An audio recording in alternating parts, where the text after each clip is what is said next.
Assalamualaikum warahmatullahi wabarakatuh. Perkenalkan, saya Nova Permatasari dari semester 3C. Di sini saya akan mereview jurnal karya Enggi Rizkita Hendra Putri dan Ridwan Arifin tentang pelindungan hukum bagi korban tindak pidana perdagangan orang di Indonesia. Penegakan hukum pembuktian dan sanksi bagi pelaku tindak pidana perdagangan orang.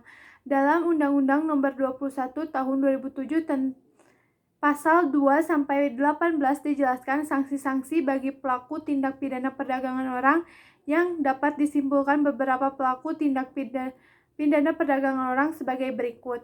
Yang pertama, adanya agen perekrutan tenaga kerja legal maupun ilegal yang membayar orang untuk mencari pekerja di desa-desa, mengelola penampungan, mengurus identitas dan berbagai dokumen perjalanan, memberikan pelatihan dan melakukan pemeriksaan medis, serta menempatkan pekerja tersebut di negara tujuan. Yang kedua, agen atau calo yang mendatangi suatu desa, tetangga, teman, bahkan sampai ke kepala desa, tokoh masyarakat, tokoh adat, maupun tokoh agama. Agen bisa saja bekerja sama dengan PJTK terdaftar atau tidak terdaftar untuk mendapat bayaran bagi tiap buruh yang direkrutnya. Yang ketiga, ada majikan yang memaksa pekerja tersebut bekerja dalam kondisi eksploitatif, tindak pemberian gaji, menyekap pekerja di tempat kerja, melakukan tindak kekerasan seksual maupun fisik kepada pekerja tersebut.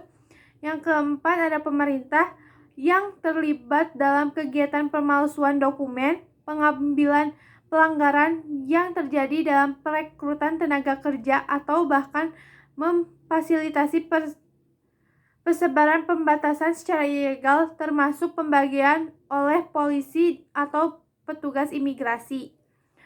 Yang kelima, yaitu pemilik atau pengelola rumah bordil yang merupakan pemaksaan perempuan untuk bekerja di luar kemampuan yang kemampuannya tidak membayar gaji, atau bahkan yang merekrut dan mempekerjakan anak di bawah umur atau yang belum berusia 18 tahun. Tahap penyelesaian dari kasus tindak pidana perdagangan orang berbeda dengan proses penyelesaian kasus tindak pidana lainnya. Hal tersebut tercantum dalam pasal 28 Undang-Undang Pemberantasan Tindak Pidana Perdagangan Orang atau UU PTPO yang menyatakan bahwa proses berencana mulai dari penyidikan, penuntutan, dan pemeriksaan di sidang pengadilan terkait penegakan hukum terhadap tindak pidana perdagangan orang. Pedomannya adalah hukum acara pidana kecuali yang ditentukan lain oleh Undang-Undang Pemberantasan Tindak Pidana Perdagangan Orang. Sekian yang dapat saya sampaikan. Wassalamualaikum warahmatullahi wabarakatuh.